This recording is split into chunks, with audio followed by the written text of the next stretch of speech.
Ankleshwar GIDC પોલીસની team મિલકત સંબંધી ગુનાઓ શોધી કાઢવા માટે વિસ્તારમાં પેટ્રોલિંગ કરી રહી હતી, જે દરમિયાન ખાનગી રાહે ચોક્કસ બાતમી મળી હતી કે ભડકોદરા ગામની હદમાં આવેલ રોશની એસ્ટેટ ગુરુકૃપા મેટલ નામના ગોડાઉનના માલિક મોહમ્મદ મુશદ્દીક મોહમ્મદ રફીક પઠાણે પોતાના ગોડાઉનમાં શંકાસ્પદ કોપર તથા અન્ય ધાતુનો જથ્થો સંતાડી રાખેલ છે, જે બાતમીના આધારે પોલીસે તાત્કાલિક ગુરુકૃપા મેટલ ગોડાઉન પર જઈ દરોડો પાડ્યો હતો। ગોડાઉનમાં તપાસ કરતા ત્યાં 3 ઇસમો હાજર મળી આવ્યા હતા, જેમની પૂછપરછમાં તેમની ઓળખ મોહમ્મદ મુશદ્દીક મોહમ્મદ રફીક પઠાણ, સદ્દામ હુસેન જાકીર હુસેન શાહ અને વિજય બહાદુર સક્તા પ્રસાદ તરીકે થઈ હતી। મોહમ્મદ મુશદ્દીક પઠાણે ગોડાઉન પોતાનું હોવાનું જણાવ્યું હતું। પંચો રૂબરૂ ગોડાઉનની ઝડપી તપાસ કરતા અંદર બનાવેલ એક ઓરડીમાંથી મીણિયા કોથળાઓમાં ભરેલ કોપરના વાયરના ગૂંચળા, જાડા કેબલના ગૂંચળા તથા કોપરના પાઇપના નાના મોટા ટુકડાઓનો જંગી જથ્થો મળી આવ્યો હતો। પોલીસે હાજર ઇસમો પાસેથી આ જથ્થાની ખરીદીના બિલ કે કોઈ આધાર પુરાવા માંગતા તેઓ રજૂ કરી શક્યા ન હતા।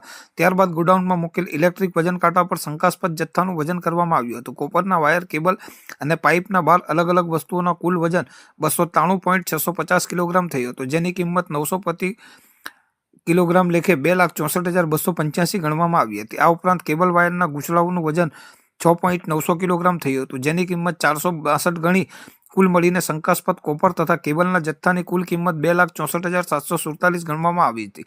વધુમાં ગોડાઉન માલિક મોહમ્મદ મુશદ્દીક પઠાણની અંગઝડતી કરતા તેમાંથી મોબાઈલ ફોન 1 નંગ મળી આવ્યો હતો, જેની અંદાજિત કિંમત 10,000 રૂપિયા આંકવામાં આવી હતી। આમ કુલ વજન 300.550 કિલોગ્રામનો